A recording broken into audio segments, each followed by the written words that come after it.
Hi friends, ఎలా ఉన్నారు? Welcome to Jyothi trends.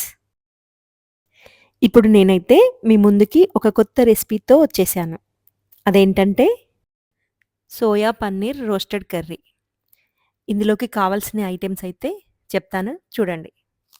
ముందుగా ఒక హాఫ్ కేజీ టొమాటోస్ అయితే కట్ చేసుకొని మిక్సీ పాత్రలోకి తీసుకోండి. అలాగే ఇందులోకి 2 బిర్యానీ చిన్న లీవ్స్ తీసుకోండి. ఒక్కటి పెద్దదైనా పర్లేదు. అలాగే ఒక 5 లేక 6 ఎండుమిర్చి తీసుకోండి. అలాగే ఒక పెద్ద ఉల్లిపాయని కట్ చేసి ఆ మిక్సీ పాత్రలోకి వేసేసుకోండి. ఇప్పుడు పన్నీర్ తీసుకోండి. నేనైతే 200 గ్రామ్స్ పన్నీర్ తీసుకున్నాను. దీన్ని చిన్న ముక్కలుగా కట్ చేసి పక్కన పెట్టేసుకోండి.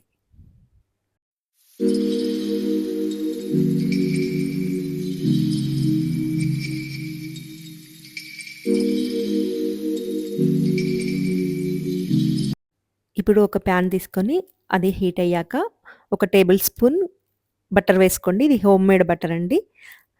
అది కాస్త వేడయ్యాక అందులోనే ఈ పన్నీర్ ముక్కలనైతే వేసేసుకొని ఫ్రై చేసుకోండి. మంచి బ్రౌన్ కలర్ వచ్చేదాకా వీటినైతే చక్కగా ఫ్రై చేసేయండి.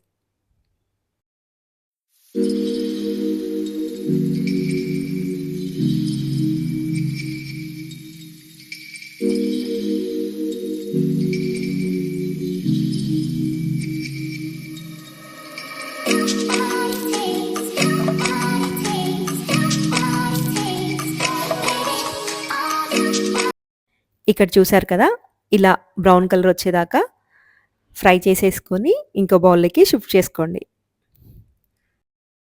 ఈ పన్నీర్ అయితే ఎంత చక్కగా వేయించుకుంటే అంత టేస్ట్ వస్తుందండి.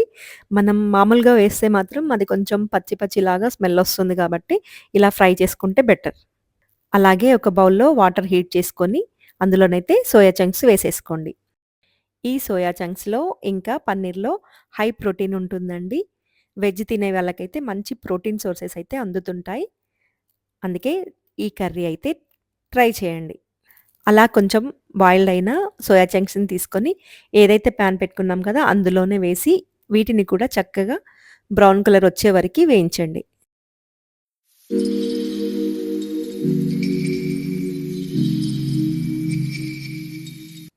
ఈ సోయా చంక్స్ కూడా ఫ్రై అయినాక వేరే బౌల్‌లోకి షిఫ్ట్ చేసుకోండి. ఏదైతే టొమాటో పేస్ట్ ఉంది కదా మనం గ్రైండ్ చేసుకుంది, అది ఒక ప్యాన్ పెట్టేసుకొని హీట్ అయ్యాక కొంచెం ఆయిల్ వేసి, ఆయిల్ హీట్ అయ్యాక కొంచెం మెంతి ఆకు, ఇప్పుడు సీజన్ కదండీ! మెంతాకు చాలా ఫ్రెష్‌గా ఉంటుంది.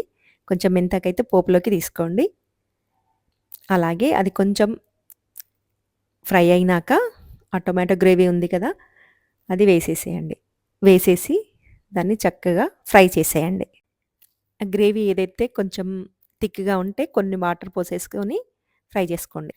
అలాగే ఒక టీ స్పూన్ అల్లం వెల్లుల్లి పేస్ట్, ఒక స్పూన్ పసుపు, ఇంకా ఒక స్పూన్ ధనియా పౌడర్ వేసుకొని కలిపేసేయండి.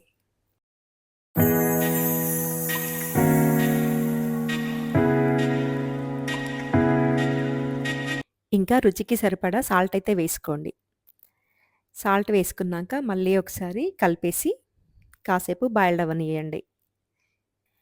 ఇది కొంచెం దగ్గర పడే వరకి కూడా మనం వేయించుతూనే ఉండాలి, కలుపుతూనే ఉండాలి. అలా గ్రేవీ అంతా చిక్కబడిన తర్వాత మనం ఏవైతే ఫ్రై చేసుకున్న సోయా చంక్స్ ఇంకా పన్నీర్ పీసెస్ ఉన్నాయి కదా, అందులో వేసేసి కర్రీలో వేసేసి కలిపేసేయండి.